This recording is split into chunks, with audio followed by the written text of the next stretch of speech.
All right, so you're prepping for a wooden furniture machine operator interview. That's great. We've got a stack of RoleCatcher resources right here. Um, their career guide, interview guide, even some cool AI tools, all designed to help you nail this thing. So consider this deep dive your secret weapon. Yeah, it's easy to underestimate this role. People might just think operating machines, but there's so much more to it. Right, and that's where RoleCatcher's career guide comes in. It Yeah. really goes beyond just the surface and highlights those nuances that make this job interesting, like maintaining those machines, keeping them in top shape, and ensuring the quality of every piece that comes out. And of course, meeting all the safety standards. Speaking of the career guide, it also maps out a clear career trajectory for this role. You can start at an entry-level position and work your way up to becoming a senior operator, maybe even leading a team and setting those standard operating procedures. It's a good roadmap to understand where you might fit in. Yeah, it definitely paints a picture of the possibilities. But let's get down to what's probably top of mind for you right now, the interview itself. RoleCatcher's interview guide is a goldmine. They've got 10 common questions broken down, and we're going to tackle those head on. Exactly. We're going to go beyond just giving you those right answers. We'll help you understand what the interviewer is really looking for, how to frame your response, and even those potential pitfalls to avoid. Okay, so question number one. What experience do you have in operating wooden furniture machines? Seems pretty straightforward, but how should someone really knock this one out of the park? Well, it is straightforward, but it's also your first impression. So the interviewer is looking for evidence, tangible proof that you have the skills. So don't just list the machines you've worked with. Talk about specific projects, the types of furniture you've helped create. Maybe even highlight a time you had to solve a problem. Show them you're not just pushing buttons. You understand the process inside and out. Exactly, and be ready for follow-up questions. They might ask about your proficiency on a specific type of machine, or how you've adapted to new technologies. Having a couple of those concrete examples ready to go can make all the difference. Makes sense. Now, the next question focuses on quality. How do you ensure the quality of the wooden furniture produced by the machines? This one feels a little more nuanced. It is. This question is about demonstrating your commitment to excellence, that you don't just settle for good enough. So think about the steps you take throughout the whole process, from examining those raw materials to scrutinizing the final product. Do you use any specific quality control techniques? How meticulous are you about calibrating the machines? So they're looking for that extra level of care. Like you're not just churning out pieces, but really taking pride in the end result. Absolutely. And this is where you can weave in some insights from RoleCatcher's Career Guide. It emphasizes how the furniture industry is constantly evolving, so you can mention that you stay updated on those trends, whether it's new materials, designs, or techniques, and make sure the parts you produce meet those demands. That shows you're forward-thinking, adaptable, qualities any employer would love. Okay, question 3 hits on a crucial aspect. What safety measures do you take when operating wooden furniture machines? This one is absolutely non-negotiable. Safety has to be your top priority, and you need to convey that very clearly. So start by listing the protective gear you use. Safety glasses, earplugs, gloves, whatever's relevant. And then discuss your knowledge of lockout procedures, emergency protocols, anything that shows you take safety seriously. So it's not just about reciting a list of rules. It's about demonstrating that you understand why those rules are there. Right. A good follow-up question they might ask is, have you ever encountered a safety hazard, and how did you handle it? So be ready to share a specific experience where you had to think quickly, or maybe even had to correct someone else. That shows you're proactive. Okay, question 4 gets into problem solving. How do you troubleshoot when issues arise during the operation of wooden furniture machines? Everyone loves a good problem solver. This is your time to showcase those analytical skills, so don't just say, I fix things. Walk them through your mental process. Do you start by checking the machine's manual? Do you have a system for isolating the problem? Have you developed a knack for spotting patterns that hint at a potential issue? And I'm guessing they'll want specific examples too. Definitely. Have a story ready to go. A time you successfully diagnosed and resolved an issue. Walk them through the steps you took, the resources you consulted, and how you ultimately got things back on track. Now, question 5 brings up something that might not be relevant for everyone, but it is becoming increasingly important. Has you ever worked with computerized wooden furniture machines? This is all about assessing your adaptability to new technology. If you have experience, great. Talk about the specific software and programs you're familiar with, and the types of machines you've operated. But what if someone's only worked with manual machines? Should they just say no and move on? Not at all. This is a chance to highlight your willingness to learn. You could say something like, While my experience has mainly been with manual machines, I'm eager to learn about computerized systems. I'm a fast learner and comfortable with technology, so I'm confident I can get up to speed quickly. Perfect. It's about showing you're not intimidated by those advancements. Okay, question 6 tackles multitasking. How do you prioritize tasks when operating multiple machines simultaneously? This feels like a real test of organizational skills. It is. The interviewer wants to know if you can handle a fast-paced environment and make smart decisions under pressure. So describe your system for managing multiple tasks. Do you prioritize based on deadlines, machine complexity, or something else? And what kind of follow-up questions could they throw your way there? They might ask, tell me about a time you had to juggle competing priorities. How did you ensure everything got done on time? Have a story ready to go that highlights your ability to stay organized and meet deadlines. Okay, let's move on to question 7. This one focuses on preventative care. How do you maintain the machines to ensure they are working efficiently? Here, they want to know that you understand that regular maintenance is key. It's all about preventing those frustrating breakdowns. So how should someone approach this? You want to go beyond just saying you follow the manufacturer's instructions. Talk about specific things you do to keep those machines in tip-top shape. Do you have a system for tracking wear and tear? Are you meticulous about cleaning and lubricating parts? It shows you're not just an operator, you're taking ownership of the equipment. Precisely. And they might even ask something like, have you ever spotted a potential problem before it caused a major breakdown? So have an example ready. Maybe you noticed a slight vibration, an unusual sound, and you took steps to investigate. That's impressive. Okay, question 8 takes us back to quality control, but with a slightly different angle. How do you ensure that the wooden furniture pieces produced by the machines are within the required specifications? We've already talked about quality, so what's the difference here? This question is all about precision and attention to detail. They want to know if you understand that even a small deviation can compromise the product. Maybe it won't fit together properly, or it won't be as strong as it needs to be. So it's not just about the furniture looking good, it's about it being functionally sound. Right. So explain the tools and techniques you use to measure and inspect each piece. Calipers, gauges, templates, anything relevant to your experience. Do you double-check your work? Do you have a system for making absolutely sure everything is within those tolerances? Question 9 throws a little curveball. How do you handle unexpected issues or delays during the operation of wooden furniture machines?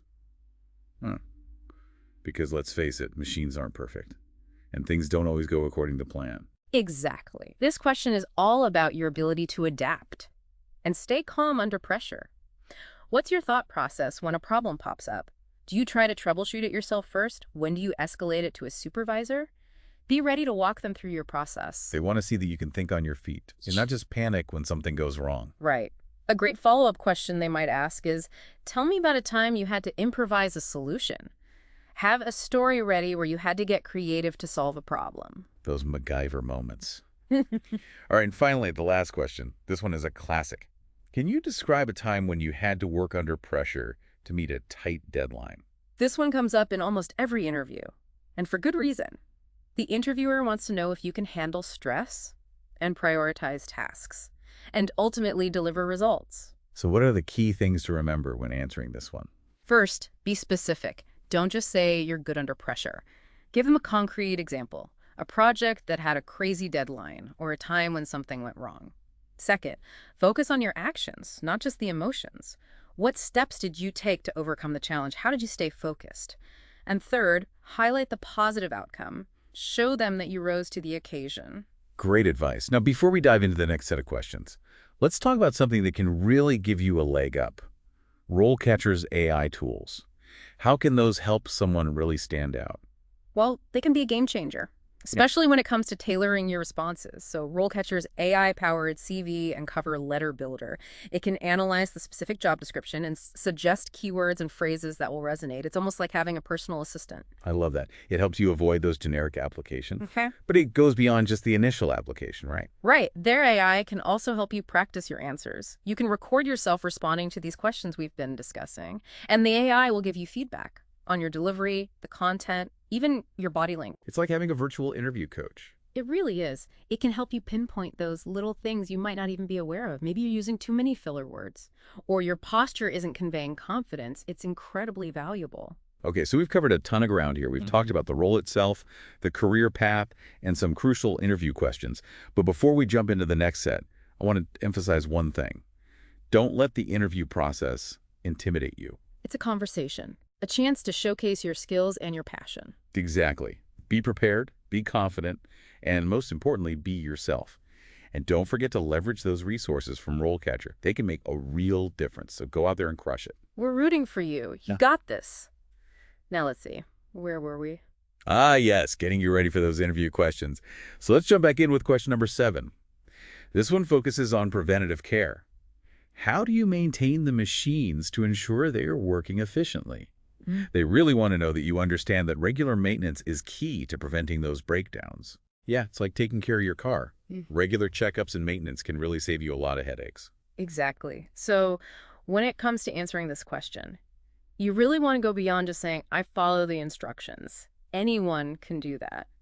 So talk about the specific systems you've developed, the steps you take to keep those machines in tip-top shape.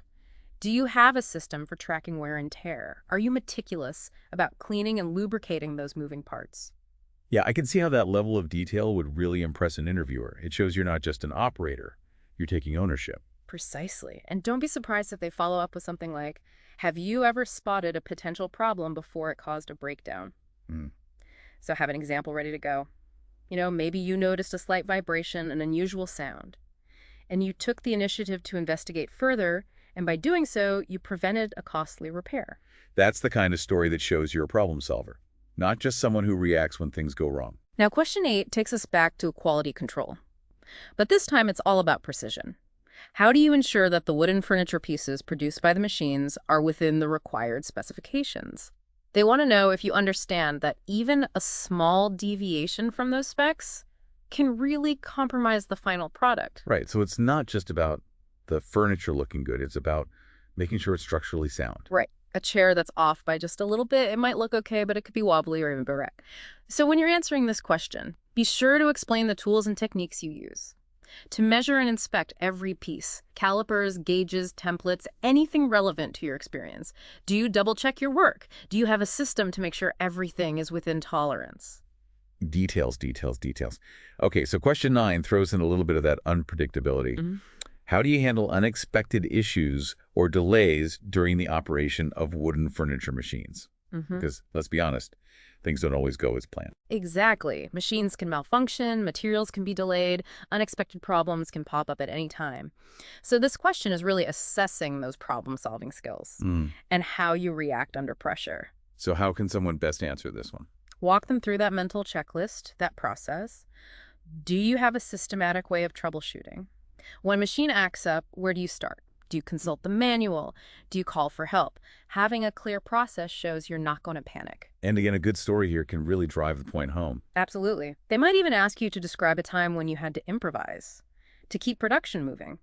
Maybe a crucial part broke down, and you had to MacGyver a temporary fix. Ah, yes, those MacGyver moments. Okay, on to the last of our 10 questions, and it's a classic. Can you describe a time when you had to work under pressure to meet a tight deadline? It feels like this one comes up in just about every interview. It does, and for good reason. Employers want to know how you handle stress, if you can still deliver results when the pressure is on. So what are the key things to keep in mind? First, be specific. Don't just say you work well under pressure.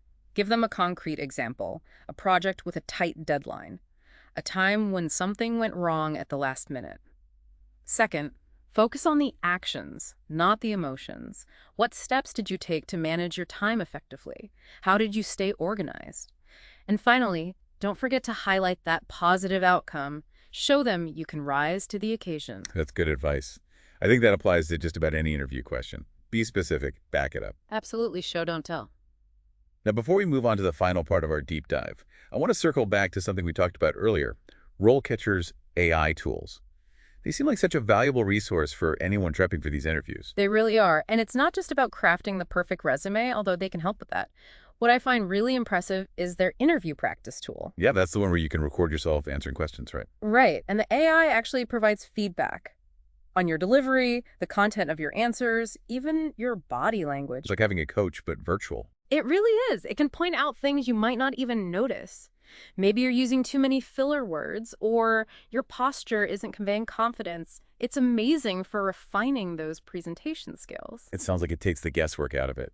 But at the end of the day, technology can only take you so far. Exactly. You still need to bring your own personality and experiences to the table. Okay, so we've covered a lot of ground. We tackled 10 common interview questions, and we've explored how RoleCatcher's AI tools can help you refine your approach. But there's one more crucial element we need to discuss: how to really showcase those qualities that make you the perfect fit for this role. Yeah, that's where it gets really interesting. Because skills and experience are important, but they're not the whole picture. You need to show the interviewer who you are. So how do you do that? How do you convey those qualities when you're in that interview setting? It's all about weaving your personality, and your passions into your responses. Remember, you're not just applying for a job to operate a machine. You're joining a team that's creating something. So think about how your role contributes to the overall success of the company. Do you have a genuine interest in furniture design? Let that shine through. It's about connecting the dots between your skills and the bigger picture. Exactly. And even if your experience doesn't perfectly align with every single thing in that job description, don't be discouraged. Highlight those transferable skills, like your problem-solving abilities, your attention to detail, your commitment to quality. These are valuable in your role. And don't forget to show that you're willing to learn. The furniture industry is constantly evolving, so employers really value those candidates who are adaptable and eager to embrace new technologies and techniques. Speaking of which, let's touch on one more resource from RoleCatcher that can give you a serious advantage: their AI-powered interview practice tool. Ah, yes. This is where the prep work gets really targeted. It's like having a personal coach, but for interviews. I've heard great things about this. Tell me more. Well, it's pretty simple, really. You record yourself answering these common interview questions, the ones we've been talking about, and the AI analyzes your responses. It gives you feedback on things like your delivery, the content, and even your body language. It's incredible for pinpointing those little things you might not even realize you're doing, like maybe you use a lot of filler words, or your posture isn't conveying confidence. So it's not just what you say, it's how you say it. Exactly. And that's where this tool can be so helpful. But even with all this technology, there's one thing AI can't do for you. And that is Bring your own unique personality and experiences to the table. so true. That's what makes you stand out. You've got to showcase your passion, your drive, those qualities that make you the perfect fit. You're not just a list of skills, you're a human being. Exactly. So as we wrap up this deep dive into the world of wooden furniture machine operators, I want to leave you with this. Don't be afraid to let your personality shine through. Be prepared, be confident, and most importantly, be yourself. And remember, those resources from RoleCatcher, they're there to support you. So go out there and nail that interview. We're rooting for you.